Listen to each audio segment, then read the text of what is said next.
FHS season tickets.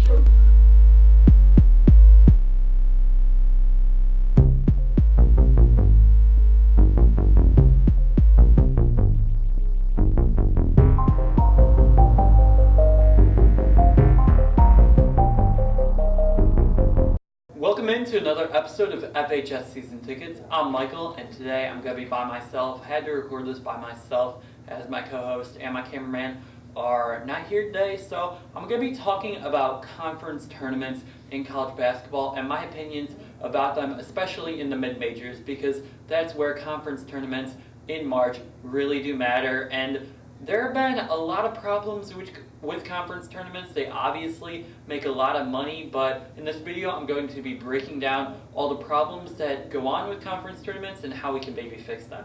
So the first problem that conference tournaments have is attendance. Putting games at neutral locations is great for the teams and some fans who are able to travel to the neutral site location and catch all the games.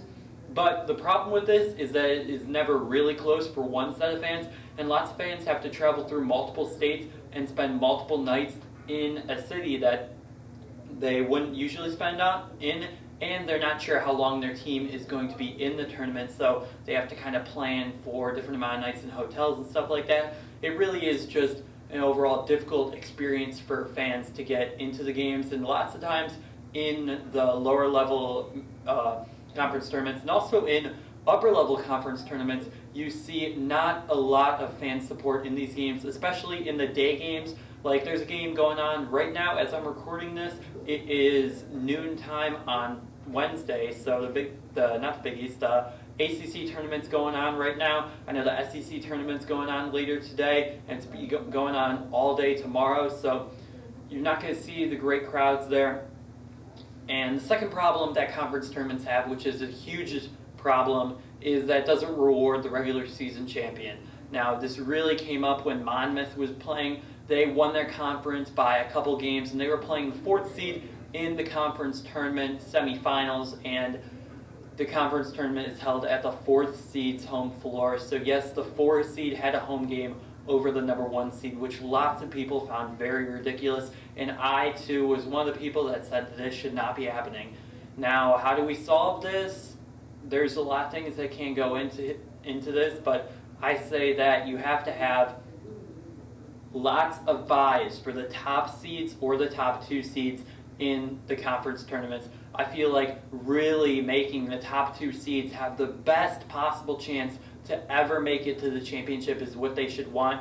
I feel like putting the top 2 seeds into a bye up until the semifinals, if you want to host it at neutral location, is easily the best possible thing. And also putting it at the higher seeds home floor until the championship, or even for the championship. We saw Mount St. Mary's, they had home field advantage throughout their whole conference tournament. They were the number 1 seed, and they did get into March Madness. And that's why I feel like conference tournaments should be. They should reward the teams that were the best in the regular season while also giving the 10th best team in the league still an opportunity to get into March Madness. You saw with Milwaukee, they were the 10th seed in the Horizon League, got a couple of nice wins, and they ended up playing in the championship game against Northern Kentucky, the 4th seed in the Horizon League, and only lost by 6 points. So you see that the lower seeds can compete, and if it was on the road, the 10 seed was playing in road games all the time, it would be more difficult for them to do it, but it still would be possible for the lower seeds to cause upsets,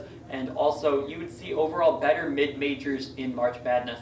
And that's another thing. I feel like the quality of mid-majors in March Madness has gone down because overall the level of mid-majors has risen, so the top mid-major programs in each conference are going up against better programs overall in their conference, so that causes them to not make it to March Madness as often because the rest of their league has improved while they have improved, so the rest of their league is beating them more than when they used to be at the top of the league. So I think there's a lot more parity in mid-majors than maybe we used to see. Another factor that does go into this with the home field advantage that I do think should happen is that we need to do more to reward the teams that dominate for a 2-month regular season, because March Madness is what matters, especially for the lower majors. They need to win their conference tournament and just to get into March Madness, because you're not really going to see teams get that many at-large bids in lower conferences.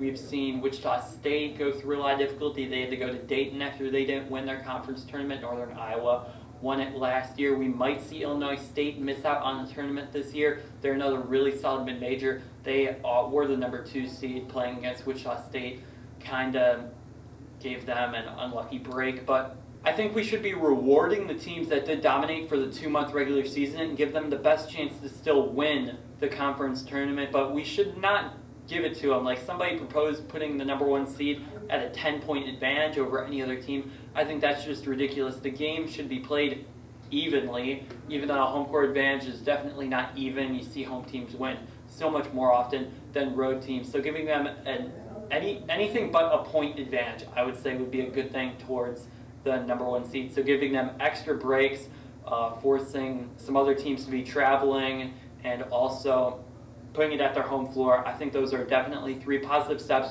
that we can get the best mid-majors into March Madness, because if we get the best mid-majors into March Madness, we'll see the best chance at upsets, and upsets are what make March Madness great, and having the best mid-majors would also have the best overall teams in each of the conferences make it to March Madness. So you would never have some random 17-loss school from a really bad conference make it in. You would have the more likely to have the 9 or 6 or 10-loss school who dominated their regular season. I'm not trying to take away the 5 seeds, the 6 seeds, the 4 seeds who end up winning their conference tournament. I'm just trying to make it more rewarding for the teams that did dominate throughout the whole regular season, because they should be able to get something positive from all the great work they did in the regular season. And that will wrap it up for this episode of FHS Season Tickets. Let me know what you think mid-majors should do in their conference tournaments and how we fix conference tournaments. I definitely enjoy them. The winner-take-all games are fantastic for TV, and I also don't understand why some low conferences are playing their conference tournaments now. I definitely think going on that first weekend and also ending them on Monday or Tuesday would be a great money-making spot, because there's not much great basketball going on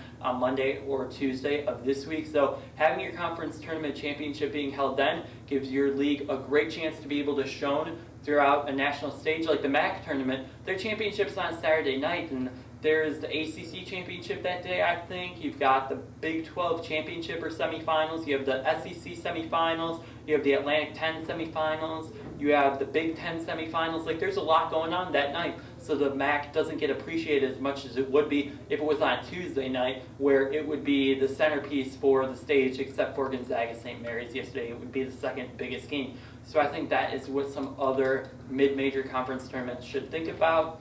Also, I'm not too opposed to canceling the every single day you have to play, because if you have it at home floors, you should not be expecting teams to play at one floor one night and then be able to go to another floor at the next night. So let me know what you guys think. I hope you guys enjoyed the video. If you did, make sure to leave a like and also subscribe.